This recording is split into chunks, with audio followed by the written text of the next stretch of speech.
Hello. आज हम लोग दो चर वाले रैखिक समीकरण का एक और वीडियो लेक्चर करेंगे। काफ़ी दिनों के बाद बाबू वीडियो बना रहे हैं। देर से है वीडियो, लेकिन इम्पॉर्टेंट है। अभी क्लास में पढ़ाई हुई है और इसका टेस्ट प्रक्रिया भी हम लोग किए हैं। स्क्रीन हो सकता है कि आपको थोड़ा सा छोटा लगे, तो आप इसको जूम कर लीजिए। जूम करने के बाद आप इसको आराम से क्वेश्चंस को देख सकते हैं, ठीक है ना। हम इसको जानबूझकर ऐसे किया बाबू, ताकि हम मेरे पास एक कैनवस रहे और हम इसमें आराम से आपको समझा सकें, इसलिए इसको ऐसा करना पड़ा है, मेरी मजबूरी है। खैर, कोई फर्क नहीं पड़ता यार, हम लोगों को तो काम से मतलब है। क्वेश्चन हम ऐसे बोल भी रहे होंगे और आप देख भी लीजिए। हम एक एक क्वेश्चन को, टोटल 50 क्वेश्चन का ये है, एक सेट है, और हम लोग इनके सभी सवाल को हम लोग करेंगे, ठीक है। पहला सवाल है, जिस समीकरण निकाय का अद्वितीय हल होता है। अब अद्वितीय हल है, हम लोग दो चर वाले रैखिक समीकरण को पढ़ रहे हैं बाबू। तो अद्वितीय हल के लिए हम लोग पढ़ चुके हैं कि a1x plus b1y plus c1 is equal 0। अगर ये कोई व्यापक रूप हो दो चर वाले रैखिक समीकरण का, a2x plus b2y plus c2 बराबर 0 हो, ये दूसरा दो चर वाला रैखिक समीकरण हो, तब इन दोनों के लिए a1 बटा a2 नॉट b1 बटा b2 नॉट c1 बटा c2 क्या बताया जाता है? अद्वितीय हल। अब ये क्वेश्चन है कि जिस समीकरण निकाय का अद्वितीय हल हो, अगर ये अद्वितीय हल है तो इसके बहुत सारे चीज बताए गए थे बाबू। इसको एक तो नाम लिया गया था कि आप हैं अद्वितीय हल। देखो, जिस बच्चे का लेक्चर छूट गया है, जो बच्चे क्लास अभी अभी ज्वाइन किए हैं, 2 महीना का पढ़ाई हो चुका है, उन सब को पूरे एक्सप्लेनेशन के साथ हम ये समझा रहे हैं। हमको डायरेक्ट इसमें आंसर बनाने में कोई दिक्कत नहीं होगा, लेकिन हम चाह रहे हैं कि आप समझ लें बाबू। और समझने के लिए जरूरी है कि टॉपिक को, कॉन्सेप्ट को समझो। सर ये क्या है? ये है किसी भी दो चर वाले रैखिक समीकरण का व्यापक रूप, जनरल फॉर्म जिसको बोला जाता है। तो ये कोई पहला समीकरण होगा और ये कोई दूसरा समीकरण होगा। उन दोनों समीकरण में x के घटकों का अनुपात, y के घटकों का अनुपात और c के, यानी कि कोई कांस्टेंट वैल्यू हो, उसके घटकों का अनुपात not equal not equal not equal होना चाहिए। यानी ये दोनों आपस में बराबर नहीं होंगे और ये दोनों आपस में बराबर नहीं होंगे। उसको बोला जाता है अद्वितीय हल। इसी को बोला जाता है एक हल। यानी सॉल्यूशन में x बराबर आपको कोई एक वैल्यू मिलेगा और y बराबर आपको कोई एक वैल्यू मिलेगा। तीसरा जो होता है बाबू, इसमें अद्वितीय हो गया, एक हल हो गए, इसी को बोला जाता है अविरोधी। अब ये अविरोधी वर्ड क्या है? अविरोधी, अविरोधी का मतलब कि जब पहले वाले, ये जो दो चर वाला रैखिक समीकरण है, इसका जब तुम ग्राफ खींचोगे, फॉर एग्जांपल वो ग्राफ ऐसे गया, फिर दूसरे वाले का जब तुम ग्राफ खींचोगे, सब फॉर एग्जांपल उसका ग्राफ ऐसे ही जाएगा, ताकि दोनों का एक कटा हुआ बिंदु हो। तो दोनों रेखाएं एक पॉइंट पर मिलेंगी तो जरूर, एक पॉइंट पर मिलेंगी तो जरूर, ये वो पॉइंट है जहां पे मिलती हैं। इसलिए इसको किस नाम से पुकारा गया? अविरोधी। वीडियो को सही से देखो, समझ में आएगा, हम पूरा कोशिश करेंगे बाबू। इसी को एक अन्य नाम से जाना जाता है, हल में देखा जाए तो इसको बोला जाता है कि हल कैसे होंगे? तो संगत हल होंगे। ग्राफ का निरूपण कैसा होगा? अविरोधी होगा। कितने सॉल्यूशन मिलेंगे? सर इसके एक और केवल एक सॉल्यूशन मिलेंगे, हल मिलेंगे। और इसी को हम लोग किस नाम से पुकारते हैं? अद्वितीय हल के नाम से पुकारते हैं। ये सब बात एक हुआ किसके बारे में? केवल और केवल इस सिनेरियो अद्वितीय हल के बारे में। तो अब यहां पर जिस समीकरण निकाय का अद्वितीय हल होता है, वह समीकरण निकाय का समीकरण क्या कहलाता है? क्या वो विरोधी कहलाता है? आप यहां देख लो बाबू, उसको तो अविरोधी बोलते हैं। ये हो गया इसका आंसर। तो पहला का आंसर क्या मिल गया हम लोगों को? बी मिल गया। कोई नहीं था, जल्दी से हम बना के निकल जाते बाबू। लेकिन ये वीडियो बनाने का पर्पस, हम बहुत दिन दिन पर वीडियो बनाते हैं, रेगुलर नहीं बनाते, क्योंकि जब हम देखते हैं कि क्लास में ये प्रॉब्लम आया है, तभी उसका वीडियो बनाते हैं, तभी उसके लेक्चर्स को हम यहाँ पर क्लियर करते हैं। तो अभी यहाँ पे ये बात खत्म हो गई। ये पहले नंबर वाले के लिए हम इतना लेक्चर लिया। दूसरा है, यदि युगपत समीकरण निकाय का कोई हल नहीं है। अब दूसरा कंडीशन, दूसरा क्वेश्चन के लिए हम समझाएंगे। कोई हल नहीं है, कोई हल नहीं है। अब कोई हल कब नहीं होता है? जब a1 बटा a2 बराबर हो b1 बटा b2 के, लेकिन b1 बटा b2 और c1 बटा c2 आपस में बराबर नहीं हो, तब इसको क्या बोलते हैं? सर इसे बोला जाता है, इसे बोला जाता है कोई हल नहीं। अगर ये कोई हल नहीं है तो यहां पर चर मान का कोई वैल्यू नहीं होगा, और ग्राफ की जो रेखा होगी बाबू, वो विरोधी होगी।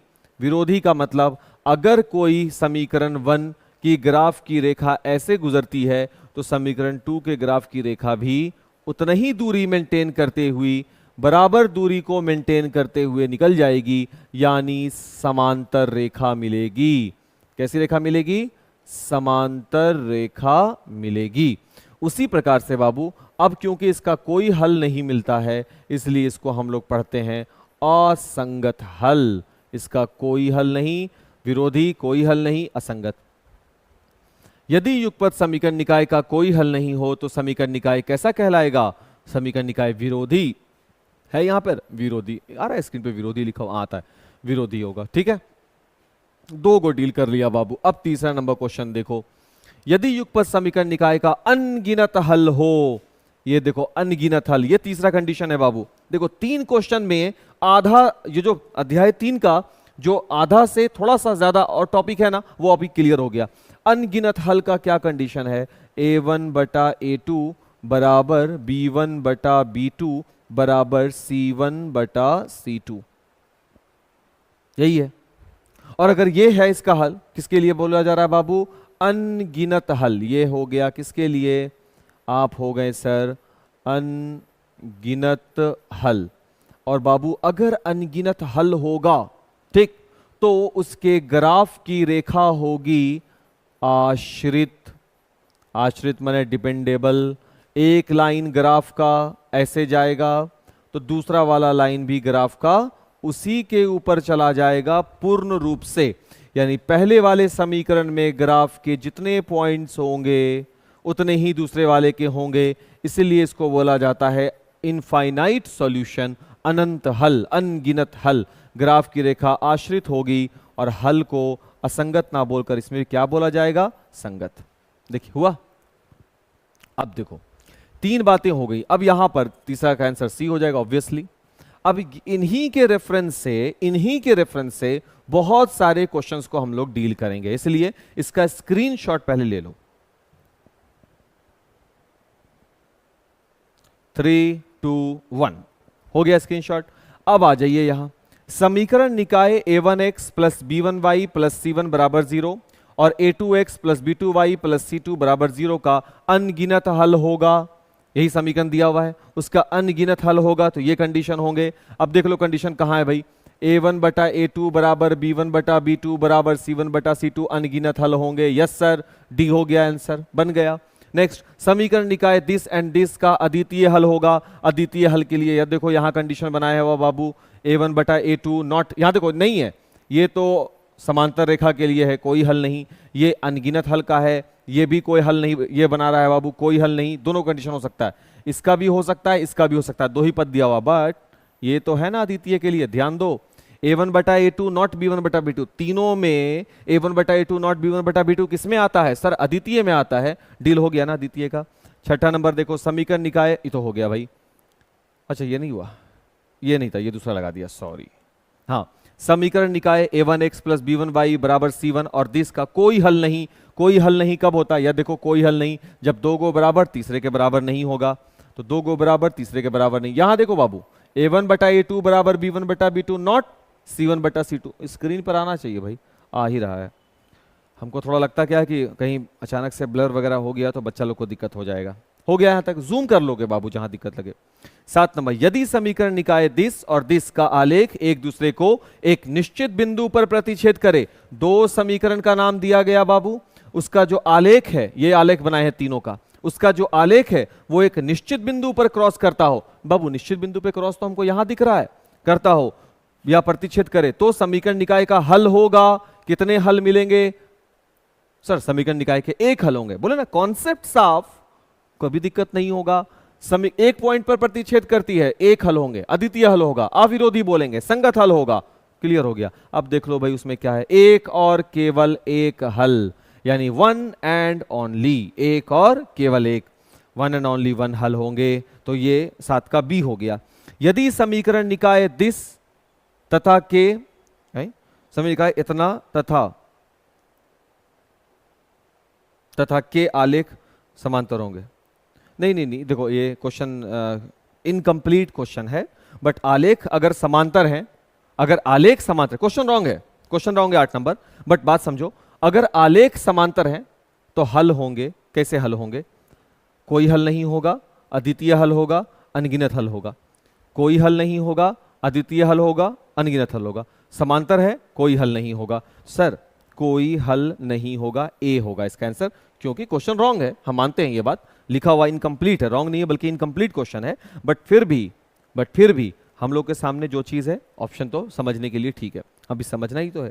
यदि युगपत समीकरण निकाय इतना और इतना के आलेख संपाती हो तो समीकरण निकाय का हल कैसा होगा? अब संपाती है, एक दूसरे पे बैठा हुआ है, तो हल जो होंगे वो अनगिनत, संपाती है ना बाबू, हल जो होंगे वो अनगिनत होंगे। आश्रित बोला जाएगा, संगत बोला जाएगा। आइए, कोई हल नहीं होगा, नहीं, रॉन्ग हो गया। एक और केवल एक हल होगा तो अद्वितीय में होता है, ये भी रॉन्ग हो गया। अनगिनत हल होगा, यस सर, सी इसका आंसर है। क्लियर हो गया? अगला क्वेश्चन देखो बाबू, अगला क्वेश्चन देखो, अगला क्वेश्चन नंबर के तो कौन सा होगा? 9। यदि युगपत समीकरण निकाय इतना और इतना के आलेख संपाती हो, ये तो हो गया। 10वां, सरल रेखा इतना का आलेख एक्स अक्ष को जिस बिंदु पर काटेगा वह बिंदु क्या है? ध्यान दो बाबू, एक्स अक्ष को जिस बिंदु पर काटे, क्योंकि वो एक्स को काट रहा है, अक्ष को, अक्ष के रूप में एक्स को, किसी भी अक्ष पर, मेरी बात को ध्यान सुनो, क्लास में भी हम ये बात समझाए हैं, किसी भी अक्ष पर दूसरे वाले अक्ष का वैल्यू शून्य हो जाता है। तो यहां पे प्रश्न है कि एक्स अक्ष को किस बिंदु पे काटा, तो यानी सिर्फ एक्स होगा वहां पर, वाई नहीं होगा। यहां देखो, यहां एक्स गायब है, तो ये मेरा ऑप्शन सही नहीं है। ये वाला एक्स है, यहां देखो एक्स गायब है, ये भी मेरा आंसर नहीं होगा, क्योंकि बात एक्स एक्स की हो रही है, तो यहां पे गायब किसको होना चाहिए? वाई को। और हम देख रहे हैं कि दोनों जगह वाई का मान क्या है बाबू? 0। एक्स का मान 3 और 2 है। अब हम इस वैल्यू को उठाते हैं, कौन सा वाला? 3 0 को पहले उठाया, 3 0 को उठाकर समीकरण में रखो, तो x के जगह पे 3 रखोगे तो 3 दूना 6 बनेगा, y तो 0 हो गया, 6 में से 6 चला गया 0, यानी यही है जो मेरे समीकरण को संतुष्ट करेगा। फिर से एक बार, x अक्ष को जिस बिंदु पर काटेगा, x एक्सिस को काटेगा, तो y मेरा वहां पर एब्सेंट होगा। क्यों होगा सर? किसी भी, क्लास 9 में पढ़े होगे, किसी भी अक्ष पर दूसरे वाले अक्ष का वैल्यू 0 होता है। x एक्सिस पर y का मान क्या होगा? 0, और y एक्सिस पर x का मान क्या होगा? 0। क्योंकि यहां x एक्सिस का वैल्यू बोला तो y एब्सेंट होगा बाबू, तो जो निर्देशांक बनेगा वो x, 0 होगा। x का मतलब x का कोई वैल्यू होगा, जस्ट लाइक 3 0 एंड 2 0। यहां पर हम साफ देख सकते हैं कि y 0 है, x का वैल्यू है। अब हम आराम से x के जगह पे 3 और y के जगह पे 0 रखते हैं, तो क्या LHS और RHS बराबर आता है? अगर आ गया तो सही, नहीं तो रॉन्ग। ठीक, तो यहां से भी हमको आंसर मिल गया कि इसका आंसर कौन होगा? बी होगा। इस प्रकार से बाबू ये पहला 1 से लेकर 10 हम लोग अभी क्लियर किए हैं। ठीक,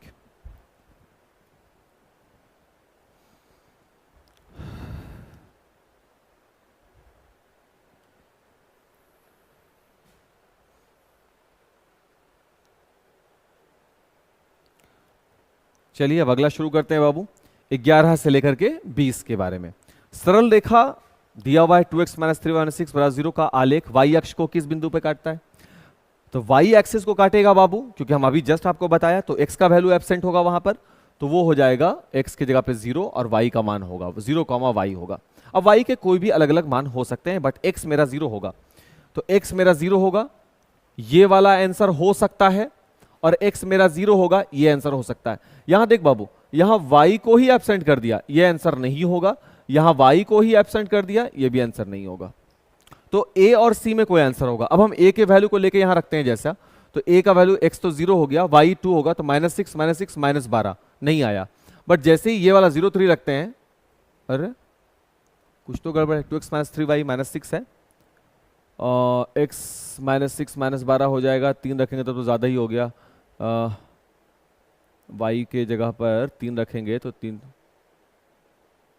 3 रखेंगे तो 9। ये क्वेश्चन भी रॉन्ग है, इसको यहां पर बाबू प्लस होना चाहिए।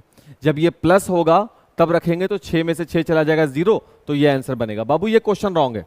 क्वेश्चन में हम लिख दिए हैं 2x - 3y - 6 = 0, और बात करते हैं y एक्सिस की, तो y एक्सिस जो काटेगा वो या तो 0 2 पर काट सकता है या फिर 0 3 पर।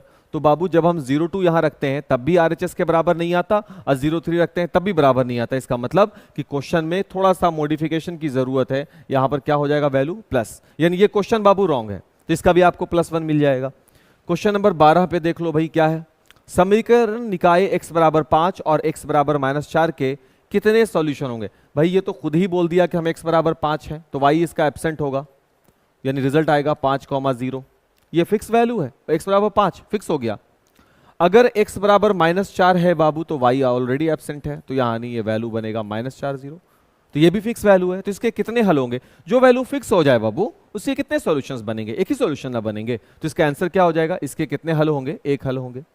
अगला क्वेश्चन है k के किस मान के लिए?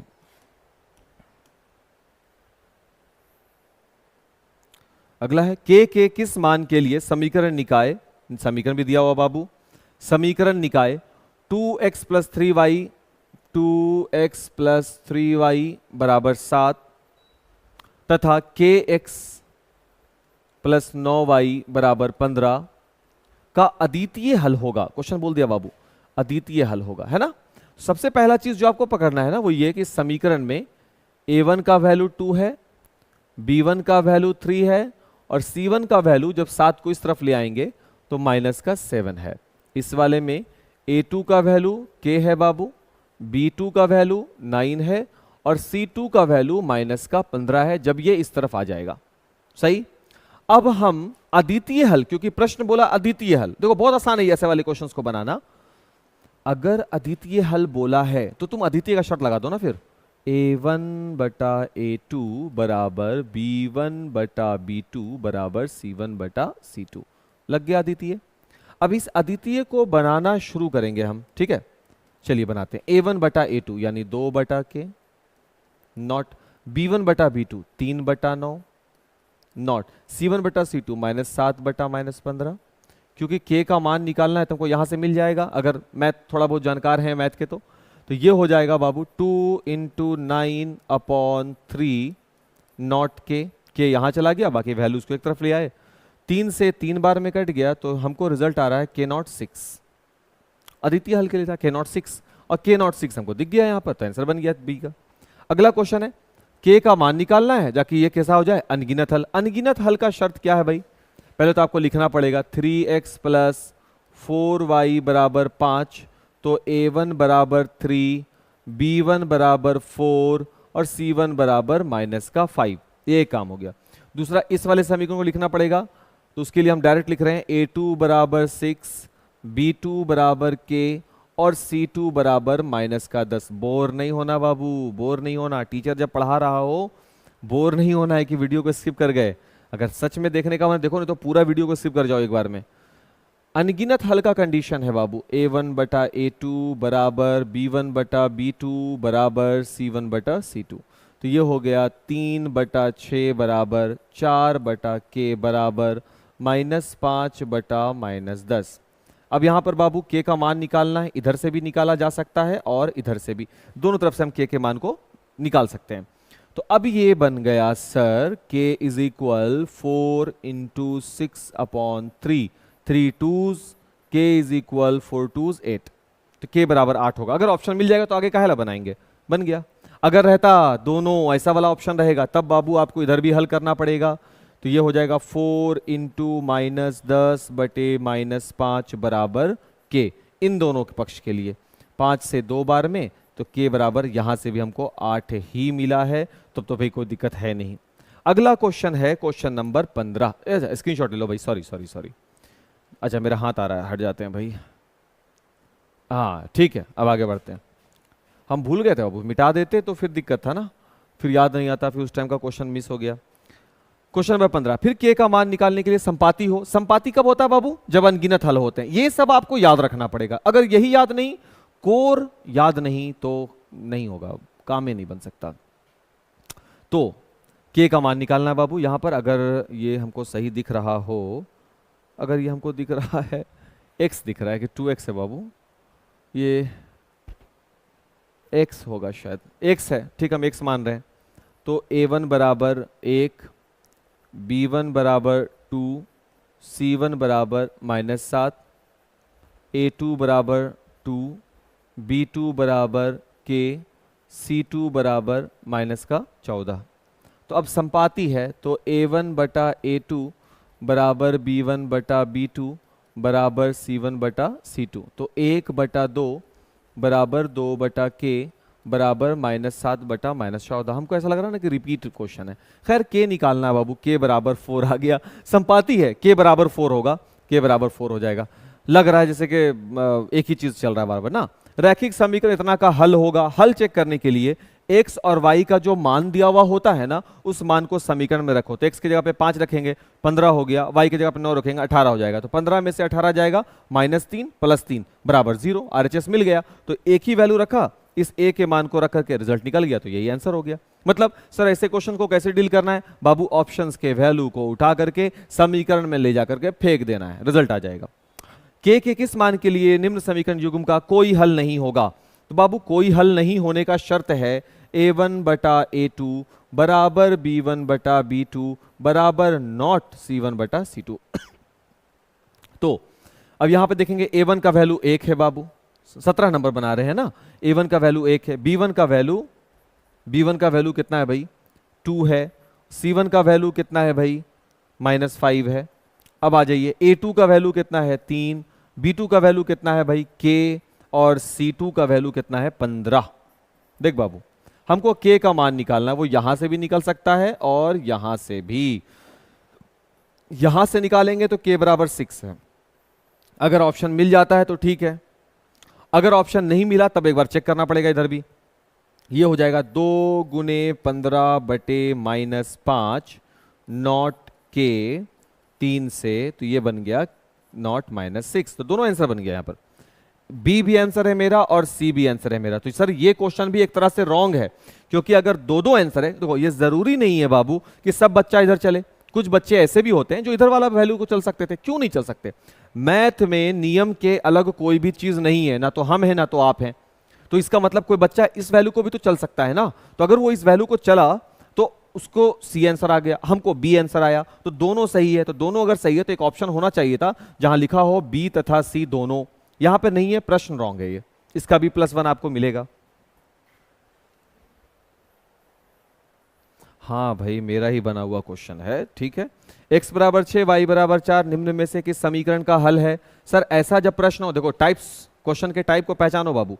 अगर x और y का वैल्यू दिया हुआ हो और आपको बताए कि कौन से समीकरण का ये हल होगा, तो x और y को ले जाकर उस समीकरण में रख देंगे। तो अगर हम x बराबर 6 रखते हैं और y बराबर 4, तो ये हो जाएगा 12, यहां हो गया 12, 12 में से 12 चला गया 0। तो 0 + 19 बराबर 19 होना चाहिए था, जबकि ये 0 है, इसलिए ये आंसर नहीं होगा। यहां रखो, x बराबर 6 30 हो गया, y बराबर 4 28 हो गया। 30 और 28 को जोड़ेंगे तो 58 हो जाएगा बाबू, और उसमें 15 घटाएंगे 0 नहीं मिलने वाला। x बराबर 6 y बराबर 4 यहाँ रखेंगे तो ये हो जाएगा 48 और 20। 48 और 20 कितना हो गया बाबू? 68, और 68 में से 20 चला जाएगा 48। ये भी आंसर नहीं होगा। x बराबर 6 रखेंगे तो ये हो जाएगा 42, y बराबर 4 रखेंगे तो ये हो जाएगा 52, और यहाँ है प्लस का 10, तो ये हो गया -10 और ये हो गया +10, यानी value number D correct answer. यदि समीकरण युग्म इतना और इतना के अनंत हल हो, अनंत मींस अनगिनत हल हो, अनगिनत हल के लिए सर आप बताए थे, ये देखो अनगिनत हल कहां गया, यहाँ है।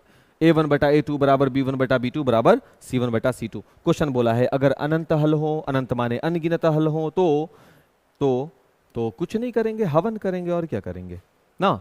a1 is equal to b1 is equal 3, c1 is equal -7। Sir -7 क्यों करते हैं? उधर 7 है ही है, उसको वैसे ही रहने दे। बेशक रहने दे सकते हैं, लेकिन हर चीज को लिखने की अपनी एक प्रक्रिया होती है, तो उसको उस प्रक्रिया में तो लेकर जाना ना पड़ेगा बाबू, इसलिए ऐसा काम किया गया। इसके बाद अगला है a + b × x। तो a2 का वैल्यू, भाई a1 a2 कौन होता है? a1 होता है जो x का गुणांक होता है, b1 होता है जो y का गुणांक होता है, और लास्ट में जो कांस्टेंट होता है वो c है। तो उसी तरह से अब यहाँ पर a2 चाहिए तो वो उसका वैल्यू है a + b।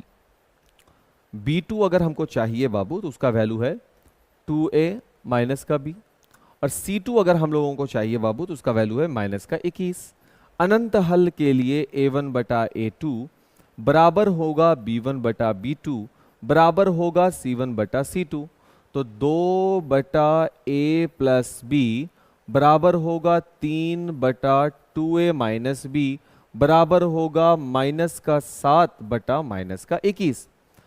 हाँ बिल्कुल, अब हम देख सकते हैं कि इन दोनों को भी बराबर किया जा सकता है और इन दोनों को भी बराबर किया जा सकता है, और सब आंसर सही होगा।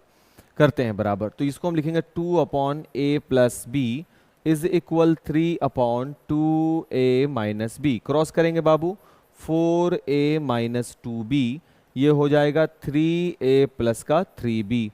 अब ये हो गया 4a में से 3a चला जाएगा तो a मिलेगा बाबू, -2b -3b हो जाएगा तो माइनस का 5b मिलेगा बाबू, 0, इक्वेशन नंबर 1। अब इन दोनों को डील करेंगे बाबू, तो 3/2a माइनस b बराबर, अब दूसरा वाला डील कर रहे हैं इनके वाले पद को, माइनस का 7/-21 क्रॉस 3 बार में काट देते हैं, 9 is equal 2a minus b, तो ये हो गया 2a माइनस b बराबर 9, इक्वेशन नंबर 2। दोनों इक्वेशन मिल गए। हमको निकालना है इसमें किसका मान बाबू, a और b का। तो अब हम क्या करेंगे, दोनों इक्वेशन को हल करेंगे। पहला इक्वेशन है a minus 5b is equal 0, दूसरा इक्वेशन है 2a minus b is equal 9। अब सॉल्व करो, माइनस प्लस एंड माइनस, ये नहीं हल होगा सॉरी, तो इसको हम गुना करना पड़ेगा ना। पहला वाला इक्वेशन है, इसको हम 2 से मल्टीपल लगा देंगे, दूसरा वाला को हम 1 से करेंगे। तो 2 से करेंगे तो ये हो जाएगा 2a माइनस 10b बराबर 0, और ये हो जाएगा 2a माइनस b बराबर 9। अब हम इसके सिंबल को चेंज कर सकते हैं, मतलब घटा सकते हैं, माइनस का 9b माइनस का 9 आ जाएगा, तो b बराबर क्या बना लेगा, 1।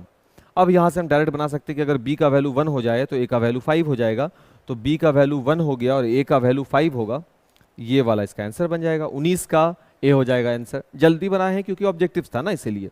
समीकरण युग्म इतना इतना का हल क्या होगा बाबू, इसको तो आपको विलोपन विधि से बनाना होगा कि इसका रिजल्ट क्या होगा। x बराबर 1 y बराबर 3 रखते हैं तो 3 माइनस 6 प्लस 3 0 हो जाता है, x बराबर 1 रखते हैं y बराबर 3 तो 4 और 9 13 नहीं होता, ये नहीं है आंसर।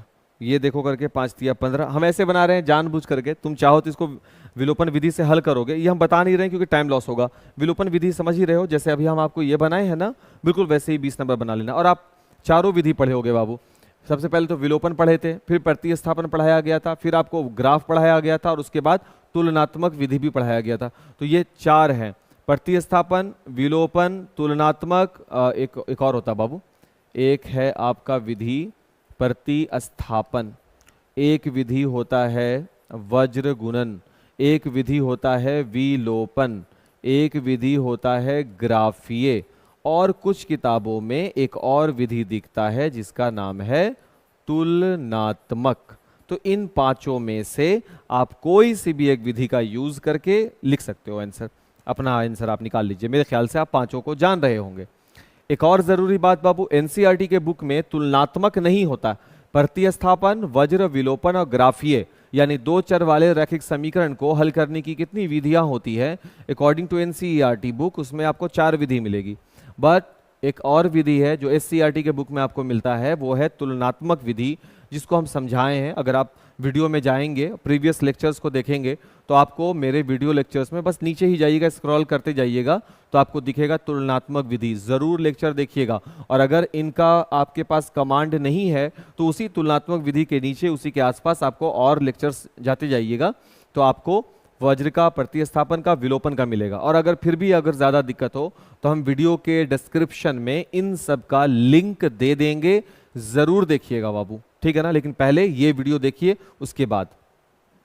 तो 20 तक तो ये हो गया। अब आगे बढ़ते हैं और 21वें नंबर से डील करने के लिए पहुंच जाते हैं। फिर वही सवाल है, p के किन मानों के लिए समीकरण युग्म का कोई हल नहीं होगा, क्योंकि कोई हल नहीं है तो a1 बटा a2 बराबर b1 बटा b2 नॉट c1 बटा c2 हो जाएगा। a1 बटा a2 अगर आप देखिएगा तो वहां 5 बटा 1 है, b1 बटा b2 देखिएगा तो वो p/2 है, और c1 बटा c2 देखिएगा तो वो 7 बटा -3 है। 1 मिनट बाबू, कॉल आ गया। तो अब हम इसको हल करते हैं। हमको p का मान निकालना है, हम यहां से भी निकाल सकते हैं और यहां से भी। तो यहां से बाबू p = 10 मिलेगा, और यहां से बाबू p नॉट 14/-3 मिलेगा। यानी अगर आप चाहते हो कि समीकरण निकाय का कोई हल ना हो, उसके लिए p का मान 10 होना चाहिए, यानी p के जगह पे 10 बैठा हुआ होना चाहिए, नहीं तो p का मान कभी भी 14/-3 नहीं होना चाहिए। ये मतलब होता है। रैखिक समीकरण युग्म को हल करने की कितनी विधियां होती हैं? रैखिक समीकरण युग्म को हल करने की 5 विधियां होती हैं, लेकिन आपका सिलेबस एनसीईआरटी है तो आपको 4 विधि लिखना पड़ेगा। सी इसका आंसर हो जाएगा। 2 अंकों वाली संख्या के अंकों का 2 अंकों वाली संख्या अंकों के योग की 4 गुनी है।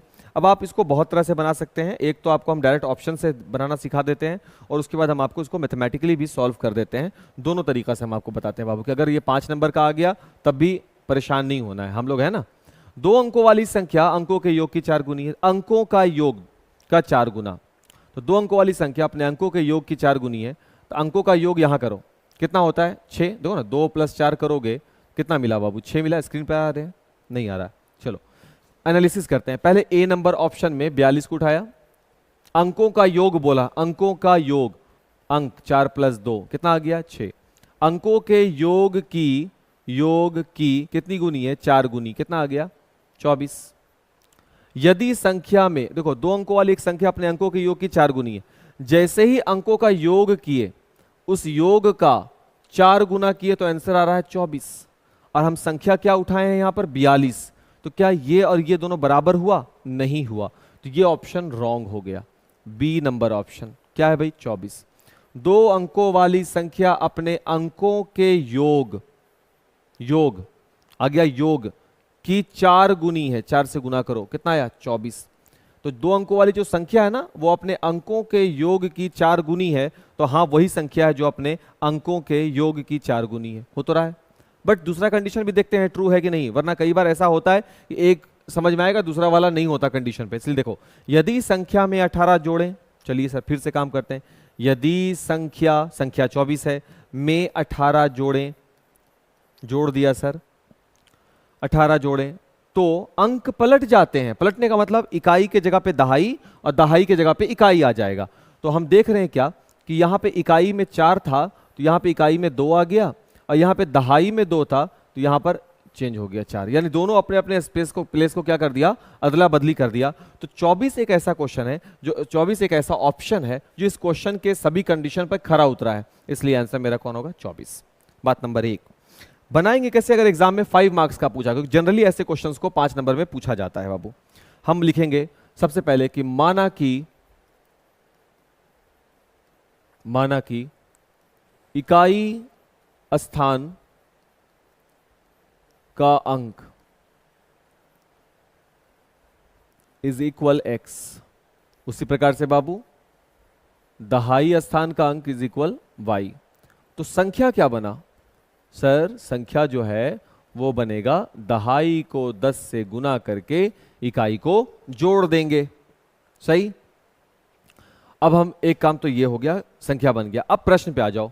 अकॉर्डिंग टू क्वेश्चन, थोड़ा हम जल्दी समझाने की कोशिश कर रहे हैं बाबू, वीडियो ज्यादा बड़ा नहीं चाहते, क्योंकि ज्यादा बड़ा वीडियो होता है तो तुम लोग देखते भी नहीं हो वैसे। अकॉर्डिंग टू क्वेश्चन 2 अंकों वाली संख्या 2 अंकों वाली संख्या कौन है 10y + x, जो अपने अंकों के योग की 4 गुनी है। ये ना 4 गुनी है तो अंकों के योग को क्या करेंगे 4 से गुना। अब इसको नॉर्मल करना पड़ेगा सर, ये हो गया 10y + x, यहां हो गया 4x + 4y, सबको एक और कर दो बाबू, तो x में 4x चला जाएगा तो 3x माइनस में, फिर ये 4y इधर आ गया बाबू, तो 10 में से 4 चला गया तो क्या मिलेगा 6y, इधर कुछ नहीं बचा 0, और सबको -3 से भाग लगा दो, क्योंकि इसके x के पास -3 है, सभी को -3 से हम भाग लगा दिया। x को अकेला कर सकते हैं, कॉमन जो वैल्यू हो कॉमन को वैसे भी हटा देना चाहिए, मैथ में आसान हो जाएगा, तो x हो जाएगा। -3 से भाग लगाओगे तो -2y और यहां मिलेगा 0। ये हो गया पहला समीकरण। दूसरा समीकरण क्या कहता है, यदि संख्या में 18 जोड़ा जाए, अगेन अकॉर्डिंग टू क्वेश्चन, यदि संख्या में 18 जोड़ा जाए तो उसके अंक पलट जाते हैं, और अंक पलटेंगे तब क्या होगा, जो 10y + x था वो 10x + y हो जाएगा। अब बोलोगे सर ऐसा कैसे हो गया, तब क्या होगा कि x के जगह पे y आ जाएगा और y के जगह पे x हो जाएगा। और संख्या कैसे बनता है, दहाई को 10 से गुना करके इकाई जोड़ते हैं, तो दहाई कौन बन गया x, तो दहाई को 10 से गुना करके इकाई को जोड़ देते हैं, तो संख्या बना 10x + y। अब सबको एक और ले आओ, x 10x तो यहां मिलेगा हमको -9x, 10y में y चला जाएगा +9y, और यहां 18 उधर भेज दो बराबर -18, सब में -9 से भाग लगा दो, x - y = 2, इक्वेशन नंबर 2। अगर हम दोनों इक्वेशन को हल करें, अगर नहीं करना ही पड़ेगा, अगर हम करते हैं तो ये हो जाएगा x - 2y = 0, और दूसरा है x माइनस वाई बराबर 2। Minus plus and minus cancel हो गया बाबू, माइनस का y बराबर कितना मिला, माइनस का 2, तो y बराबर क्या मिल गया बाबू 2। अगर हम जल्दी बनाएं कि y बराबर 2 है तो अगर हम विलोपन को दोबारा से हल करें तो हम x भी निकाल सकते हैं, y बराबर 2 रखेंगे तो x बराबर 4। संख्या है, संख्या कौन है, यही है ना, मूल संख्या यही है 10y प्लस एक्स, तो वो हो जाएगा 10y प्लस एक्स। तो 10 गुने y के जगह पर 2 प्लस x के जगह पे 4, तो कितना बन गया 24। अतः वह संख्या कौन है 24, और इसीलिए बाबू हम आपको टिक लगा के भी बताया कि 24 है। आया बात समझ में, ठीक। अगला बढ़ते हैं ना, ज्यादा टाइम लॉस नहीं करेंगे, स्क्रीनशॉट ले लो इसका। चलिए आगे बढ़ते हैं।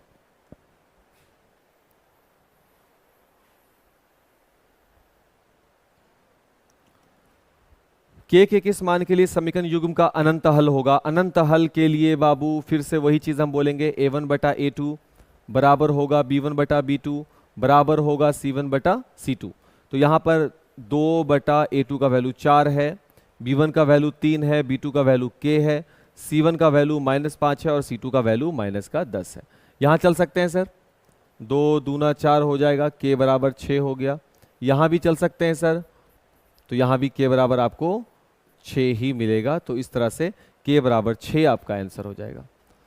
समीकरण निकाय इतना और इतना का किस प्रकार का हल संभव है। अब इसमें हल आपको बताना है कि कैसा हल संभव होगा। नंबर 25 में तो हल 3 ही प्रकार के होते हैं, आपको शुरू में हम बताया, या तो अद्वितीय होंगे, या तो अनगिनत होंगे, या फिर कोई हल नहीं होगा। तो उसको आपको a1 बटा a2 के रूप में चेक करना। जब आप a1 बटा a2 निकालोगे तो आपको 1 बटा 3 मिलेगा। बाबू a1 2 है, a2 6 है, तो 2 बटा 6 1 बटा 3 मिलेगा। b1 बटा b2 निकालोगे बाबू तो 3 बटा 5 मिलेगा, और c1 बटा c2 निकालोगे तो माइनस का 7 बटा -11 मिलेगा। a1 बटा a2 b1 बटा b2 के बराबर नहीं है, और b1 बटा b2 c1 बटा c2 के बराबर नहीं है, और जब बराबर नहीं होता है तो अद्वितीय होता है। तो इसका मतलब इसका हल जो होगा अद्वितीय होगा। यह देखो लिखा हुआ ना, वास्तविक और अद्वितीय। यदि am नॉट bl हो तो निम्न समीकरण युग्म इतना और इतना का हल कौन सा होगा। बाबू नॉट लगा हुआ है, नॉट का मतलब अद्वितीय होगा, अद्वितीय हल होगा। अब सवाल है सर कैसे होगा, उसको देख लो। नंबर 26 में देख लो भाई, am is not equal bl, है ना। तो क्या हम इसको ऐसा लिख सकते हैं, a upon b is not equal l upon m, यही आएगा अकॉर्डिंग टू क्वेश्चन। इसको हम सिर्फ क्वेश्चन के चीज को हम क्लियर किया। अब हम अपने समीकरण को देखते हैं। समीकरण है ax b प्लस होगा बाबू ax plus by plus c बराबर 0, और एक है क्या ln प्लस my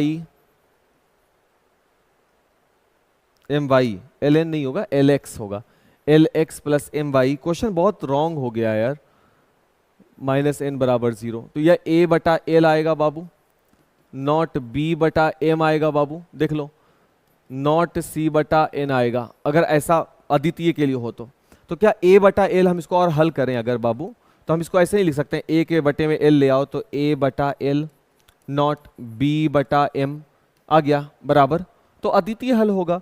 तो यहां पर इसका अद्वितीय हल होगा। यहां पे क्वेश्चन रॉन्ग है बाबू, प्लस है बराबर c, ये भी प्लस है बराबर l के बाद x है बाबू, lx प्लस my बराबर n है बाबू। ठीक, क्वेश्चन लिखने में गलती हुआ है। युगपत समीकरण इतना इतना है तो निकाय होगा, कैसा होगा, संगत असंगत वो बताना है। तो a1 बटा a2 निकालोगे 2 बटा 4 1 बटा 2 मिलेगा, 3 बटा 6 b1 बटा b2 1 बटा 2 मिलेगा, c1 बटा c2 निकालोगे 5 बटा 9 मिल जाएगा, मैंने -5 बटा -9 मिलेगा। तो आपको जो कंडीशन मिलेगा वो है समीकरण का असंगत हल होंगे। असंगत हल किसको बोलते हैं भाई, जिसका कोई सोल्यूशन ना मिलता हो। जिसका कोई सोल्यूशन कब नहीं मिलेगा, जब a1 बटा a2 बराबर हो जाए b1 बटा b2 नॉट c1 बटा c2 हो, ये वही कंडीशन है बाबू। अगला है k के किस मान के लिए समीकरण युग्म का अद्वितीय हल होगा। बाबू जब बात अद्वितीय हल की हो ही रही है, जब बात अद्वितीय हल की हो रही है तो हमको अद्वितीय हल के फॉर्म पे जाना होगा। वो है k बटा 6 और ये हो जाएगा बाबू नॉट -1 बटा -2 नॉट 2 बटा 3, यही होगा। अब ये हो जाएगा k नॉट 6 बटा -2 और यहां से रिजल्ट आएगा 3, तो यहां हो गया k नॉट 3। तो k नॉट 3 इसका आंसर होगा, k नॉट 3, और ये इसका आंसर है क्योंकि ये अद्वितीय का कंडीशन है, ये तो जानते हैं हम लोग। अगर हम लोग ये जानते हैं बाबू तो मैथ को बनाओगे तो यही ना के है, यहीं पे के है तो यहीं पे आंसर बनेगा। मजा आ गया बनाकर। समीकरण युग्म इतना और इतना का एक ही हल प्राप्त हो। अब एक ही हल प्राप्त हो, यही सब तो सीखना है। सर इसका क्या मतलब है? भाई अद्वितीय मतलब है, और क्या मतलब है? तो एक ही हल का मतलब अद्वितीय है, तो ये हो गया x का मतलब 1, यहां पर a2 का जगह पे 3 हो गया, फिर -2 हो गया b2 के जगह पर, और सॉरी b1 के जगह पे, अब b2 के जगह पे k हो गया, c1 के जगह पर -3 हो गया, और c2 के जगह पर -1 हो गया। k का मान निकालो, क्योंकि एक हल है, एक हल अद्वितीय में होते हैं। तो यहां हो गया बाबू k0 -6, k0 -6, यहां k0 -6, 29 का a। तीसवा नंबर क्वेश्चन है, यदि इतना और इतना तो x का मान क्या होगा? विलोपन से बनाओ, x निकालो। ठीक, चलिए सर बहुत नजदीक हो गया है एंड होने के, बस 10 क्वेश्चन और इसके बाद बाबू, है ना। यदि रैखिक समीकरण इतना में y बराबर -1 तो x क्या? y की जगह पे -1 रख देंगे तो ये -2 हो जाएगा, उधर चला जाएगा 6 हो जाएगा, x बराबर 2 निकल जाएगा, b हो गया आंसर। यदि रैखिक समीकरण में x का मान -2 रख दिया जाए तो x की जगह पे -2 रख दो तो -2 इधर आएगा तो 12 बनेगा, y बराबर 6 हो जाएगा, तो ये आंसर हो जाएगा। एक रैखिक समीकरण का घात कितना होता है? रैखिक समीकरण का घात कितना होता है? 1 होता है, तो ये आंसर हो गया। युगपत समीकरण इतना इतना हो तो निकाय क्या होगी? भाई 2/4 का मतलब 1/2, 3/6 का मतलब 1/2, 5/9 का मतलब 5/9। तो a1/a2 और b1/b2 तो बराबर आ रहे हैं, लेकिन वो c1/c2 के बराबर नहीं है, इसलिए समीकरण का कोई हल नहीं होगा और इसका आंसर हो जाएगा असंगत हल।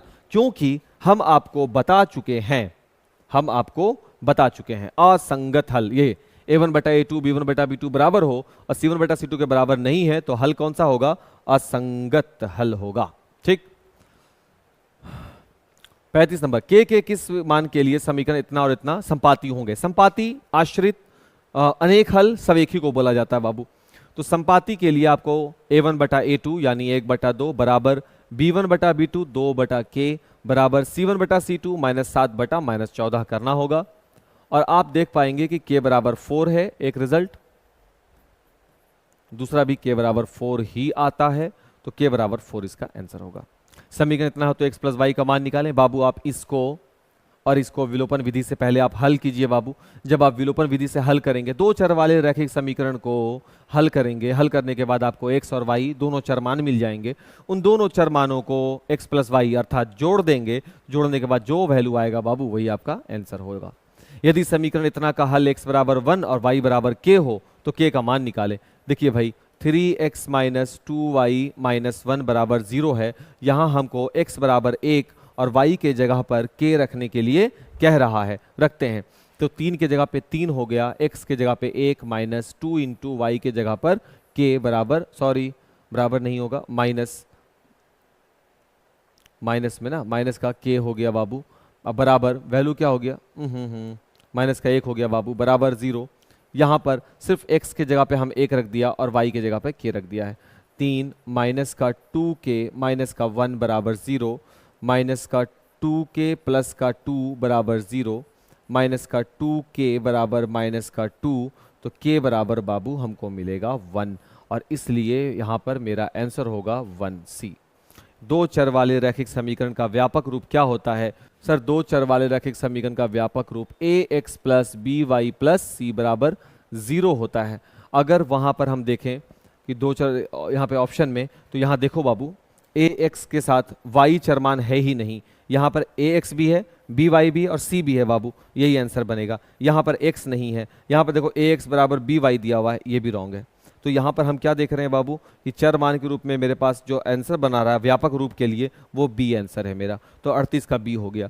39 में बोल रहा है x बराबर 1 रख दो, y बराबर 2 रख दो, तो a का मान निकालो। बाबू जैसे अभी k का मान निकाले थे वैसे ही यहाँ पर a का मान निकालना है।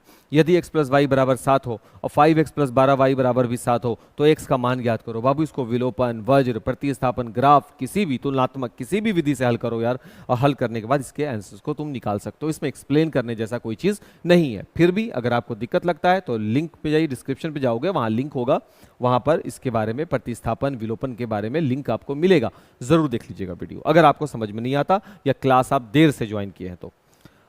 चलिए आखिरी पड़ाव पर आ गए हैं बाबू, अब हम लोग इसको भी जल्दी से खत्म किया जाए। 41वां नंबर प्रश्न है, जिस समीकरण निकाय का अद्वितीय हल होता है वह समीकरण निकाय कैसी होती है? सर वो अविरोधी होती है। हम शुरू के लेक्चर में पहला नंबर क्वेश्चन में ही आपको बताया था, अद्वितीय जो होते हैं वो एक पॉइंट पे कटती हैं, जो मिल रही हैं वो विरोध कैसे कर सकती हैं? तो वो अविरोधी होती हैं। तो इसका आंसर हो जाएगा बी। यदि x बराबर 1 और y बराबर 2 हो, अभी बाबू पिछले स्लाइड में ही हम इसके बारे में चर्चा किए थे, तो ये भी आपसे लग जाएगा। अरे अरे अरे अरे, ये भी आपसे लग जाएगा, ठीक है ना। सरल रेखा इतना का आलेख x अक्ष को जिस बिंदु पर काटेगा वो बिंदु क्या है? क्योंकि x अक्ष को काट रहा है, क्वेश्चन के अकॉर्डिंग x अक्ष को काट रहा है, इसलिए y नहीं होगा। तो y नहीं होने का मतलब y 0 होगा।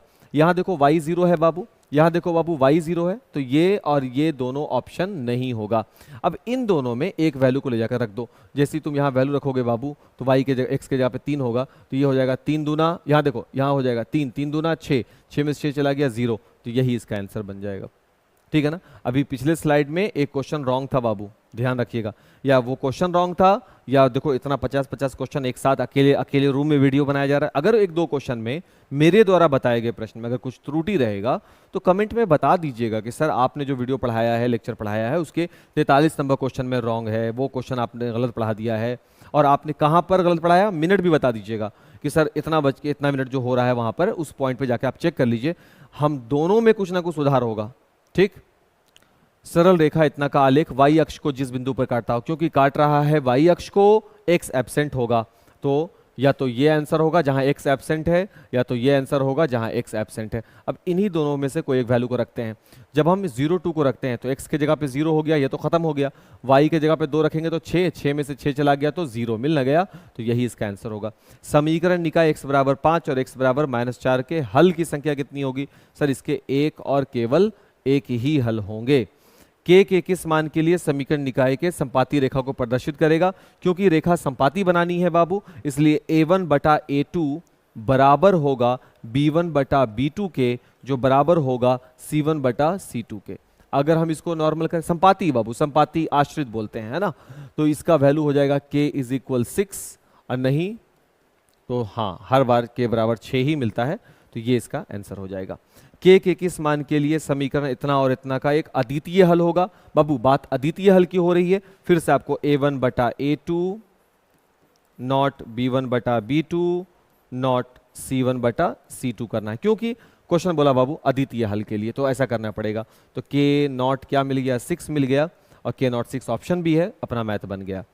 दो रैखिक समीकरणों का लेखाचित्र यदि समांतर रेखा हो तो हल की संख्या कितनी होगी? अब समांतर रेखा है, लाइन कभी आपस में मिल ही नहीं रहा, तो हल बनेंगे क्या? कभी नहीं। जब तक लाइन मिलेंगे नहीं, सॉल्यूशन मिलेंगे नहीं, तो हल की संख्या क्या हो जाएगी? 0। रैखिक समीकरण युग्म इतना और इतना के कितने हल होंगे? अगर इसके कितने हल होंगे? देखो हल पता करना है, हल निकालना नहीं है। पता करने के लिए आप a1 बटा a2 निकालिएगा बाबू, तो आपको आएगा 1/2। फिर b1 बटा b2 निकालिएगा बाबू, तो फिर से आपको वैल्यू आएगा 1/2। फिर आप c1 बटा c2 निकालिएगा बाबू, तो आपको वैल्यू आएगा 1/3। तो आप देखेंगे क्या कि a1 बटा a2 और b1 बटा b2 तो बराबर निकल गया, लेकिन वो c1 बटा c2 के बराबर नहीं है, और इस बराबर नहीं है, तो इसका मतलब ये कैसा है? समांतर है। और जो समांतर होता है वो कहीं पर टच नहीं करेगा रेखाओं आपस में, इस वजह से उसका कोई हल नहीं होगा, इसलिए इसको हम बोलेंगे कि कोई हल नहीं।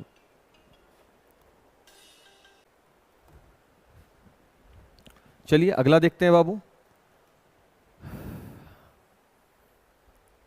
अगला क्वेश्चन है, लास्ट है अपना। यदि रैखिक समीकरणों का युग्म संगत है तो उनके द्वारा निरूपित रेखा होती है। अगर युग्म संगत है तो कैसी होगी? बाबू संगत कब होता है? जब a1 बटा a2 नॉट b1 बटा b2 नॉट c1 बटा c2। अद्वितीय भी संगत होता है, हम आपको लेक्चर 1 अभी एकदम स्लाइड 1 में बताया। और नहीं तो जब अनंत हल होते हैं, अनगिनत हल होते हैं, तब भी संगत ही हल होता है। तो आपसे जो सवाल पूछा संगत हल को निरूपित करने के बारे में पूछ रहा है ना बाबू। संगत में इसकी रेखा कैसी होती है? प्रतिच्छेदी, और इसकी रेखा कैसी होती है? संपाती। तो प्रतिच्छेदी और संपाती दोनों होगा। इस तरीके से हम 50 क्वेश्चन को डील कर लिया। अब आप वीडियो को आराम से देखिए, आपको वीडियो अच्छे से समझ में आएगा, हमको पूरा उम्मीद है। फिर भी समझ में ना आए तो हमको जरूर कमेंट में बताइए, और वीडियो अच्छा लगे तो ज्यादा से ज्यादा शेयर भी कीजिए, ठीक है। Thank you.